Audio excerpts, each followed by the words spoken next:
the thing with the Snowy River Man. When I wrote that, I found one of the great problems I had was doing justice to those songs and not impose to those letters, not the song, the letters that I had of the man Les Allen who actually wrote the letters back and who died.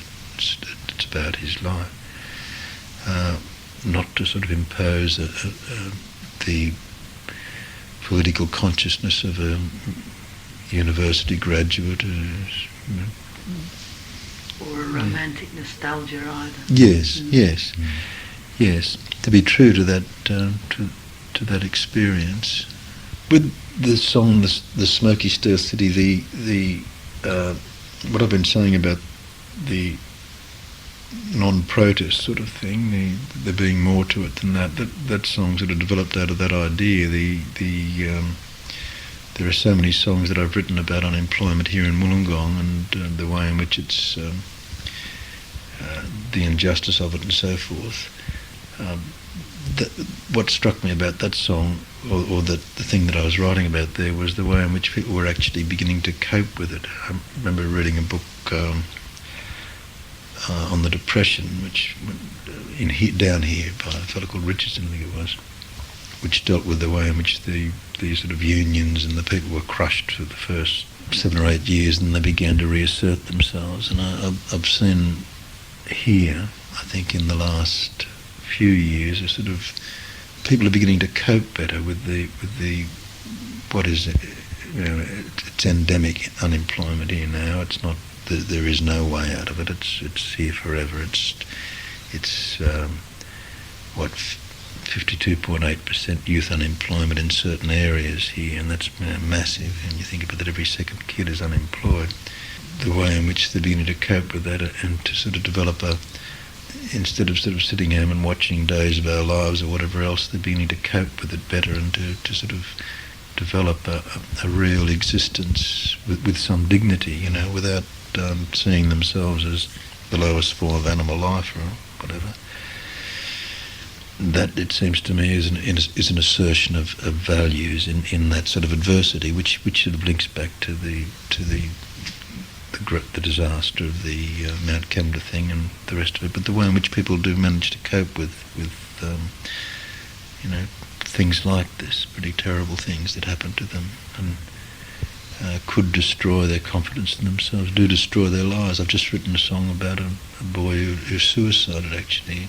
That strikes me as really tragic, that sort of thing, where work becomes such a paramount thing that life becomes so secondary to it, and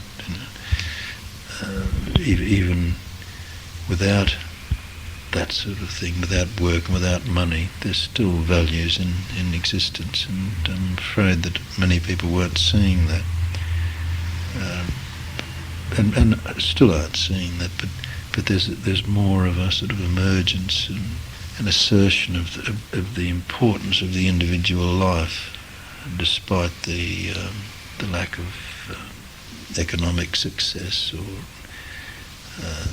economic status or possessions or whatever else, So that seems to me that ability to enjoy the environment, the beaches and the bush and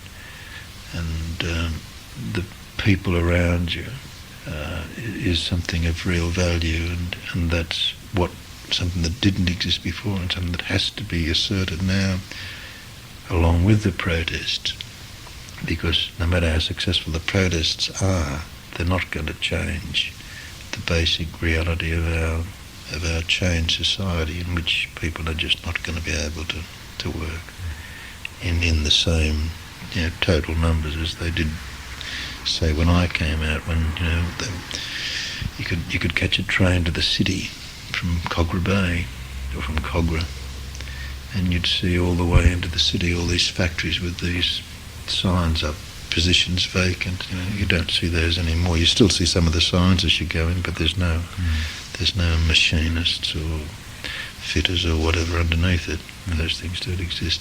So that sort of thing is a sort of healthy reassertion of the values of those people's lives.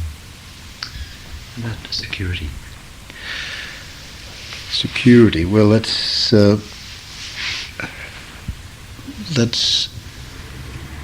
based, of course, on the Sheraton raid and the David Coombe thing, which really did.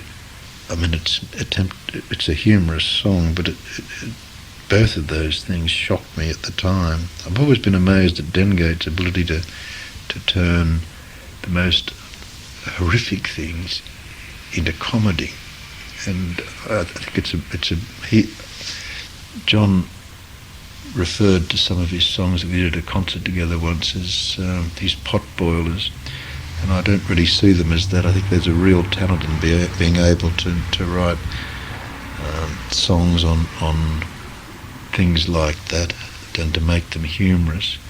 Satire is a very difficult instrument to wield, and John does it without putting blood all over the floor. I mean, the victim's dead after he's finished, I suppose, but you're not sort of knee-deep in blood, whereas my satire tends to be a little bit less subtle. But anyway, that it was based on that. I mean, the way Coombe was treated regardless of what he did, and I don't think he did very much, quite frankly, except be a little bit silly. The way he was destroyed by this preoccupation with secrecy, and the way in which that can happen to anybody seemed to be something which mitigated against the freedoms that we should be able to expect in a democratic society. And really we can't. I mean, you can take it from Coombe, he's just an obvious example, but you could take it to two teachers who were barred from entry into the Teachers' Conference in the United States a few years ago because they had communist affiliation some time ago. I even believe that there was an ASIO file on me at one stage because, and I suppose this is worth telling, I love telling this story, but when I was at university they passed around a petition.